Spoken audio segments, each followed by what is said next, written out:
प्रिय विद्यार्थियों, मैं डॉक्टर वत्सला आपको काव्य प्रकाश पढ़ा रही हूँ और काव्य का प्रकाश द्वारा प्रतिपादित चतुर्थ कारिका काव्य के भेद, इसमें से मैंने काव्य प्रकाश द्वारा प्रतिपादित काव्य के उत्तम, मध्यम और अधम काव्यों में से उत्तम काव्य और उत्तम काव्य की प्रेरणा कहाँ से मिली गई, स्फोट सिद्धांत को मैंने बता दिया है। अब मम्मट द्वारा प्रतिपादित मध्यम काव्य का लक्षण देखिए। अतादृशी गुणीभूत व्यंगम व्यंगे तु मध्यमम। मम्मट क्या कह रहे हैं कि अतादृशी उस प्रकार के, अर्थात वाच्य से अधिक चमत्कारी व्यंग अर्थ न होने पर, अतादृशी यानी उस प्रकार के अर्थात वाच्य से अधिक चमत्कारी व्यंगेतु व्यंग अर्थ न होने पर गुणीभूत व्यंगम मध्यम, गुणीभूत व्यंग नामक दूसरे प्रकार का मध्यम काव्य होता है। अतादृशी उस प्रकार के अर्थात वाच्य से अधिक चमत्कारी व्यंग अर्थ न होने पर गुणीभूत व्यंग नामक दूसरे प्रकार का काव्य होता है, जो मध्यम काव्य कहलाता है। आचार्य मम्मट ने अपनी वृत्ति में अतादृशी वाच्याद नतिशायिनी कहा है, अर्थात वैसा न होने, अर्थात व्यंग्यार्थ के वाच्य से अधिक उत्तम न होने पर गुणीभूत व्यंग होता है। अब इसका उदाहरण दे रहे हैं। ग्राम तरुणम तरुण्या नव मंजुल मंजरी सनाथ करम पश्यन्त्या भवती मुहुर्नितराम मलिना मुखच्छाया।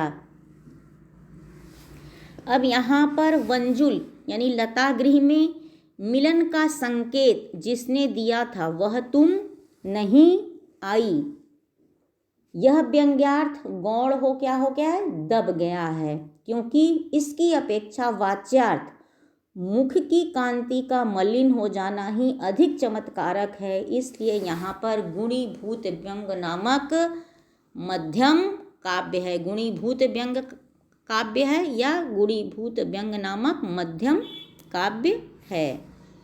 अब इसके बाद तीसरा जो मम्मट काव्य का प्रकार बताते हैं वो कहते हैं अवर काव्य या उसको कहते हैं चित्र काव्य। तो कहते हैं इसका लक्षण देखिए। शब्द चित्रम वाच्य चित्रम अव्यंग्यम त्ववरम स्मृतम। तो उत्तम मध्यम का लक्षण करने के बाद अब आचार्य मम्मट तीसरे भेद अवर काव्य को बतला रहे हैं। कह रहे हैं जिसमें व्यंग्यार्थ नहीं होता है, अव्यंगम यानी जिसमें व्यंग्यार्थ नहीं होता है, तो अवरम मिश्रम वह तो अधम काव्य कहा गया है और उसे ही विद्वानों ने शब्द चित्रम और अर्थचित्र कहा है।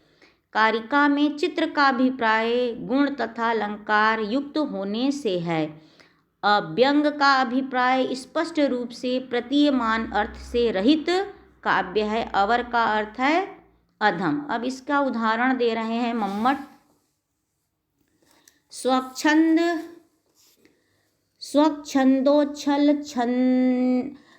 स्वच्छंदोच्छल दंशक छक्कुर हर छते तरा अम्बुच्छटा मुच्छर मोहन हर्षि हर्ष विहित स्नाना नाहिका हानाय वह भिदया दुददय दुरा दुर दुर्दरी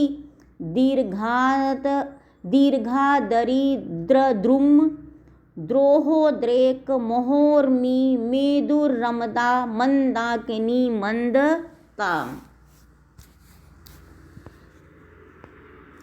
तो इसमें क्या कह रहे हैं कि इस उदाहरण में कोई भी व्यंग्यार्थ नहीं है, केवल यहाँ पर क्या है, अनुप्रासजन चमत्कार है। अतः यहाँ पर चित्र काव्य है। आप देख रहे हैं कि स न म वर्णों की बार बार आवृत्ति हो रही, तो केवल यहाँ पर अलंकार है, इसमें कोई भी व्यंग्यार्थ नहीं है। इसलिए यह क्या है, शब्द चित्र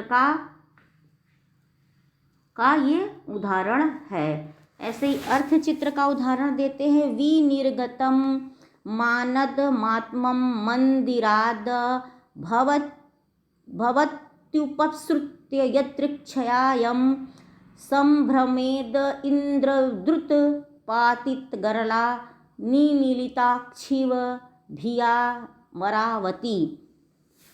अब यहाँ पर क्या है, इसमें भी क्या है, इस उदाहरण में कोई व्यंग्यार्थ नहीं है, केवल अर्थ की प्रधानता है। अतः इसको उन्होंने वाच्य चित्र काव्य या अर्थ चित्र काव्य के उदाहरण के रूप में दिया है। इस प्रकार मम्मट के द्वारा प्रतिपादित काव्य के तीनों भेद उत्तम, मध्यम और अधम का प्रतिपादन हमने कर दिया और इसके साथ ही काव्य प्रकाश का प्रथम उल्लास समाप्त हुआ।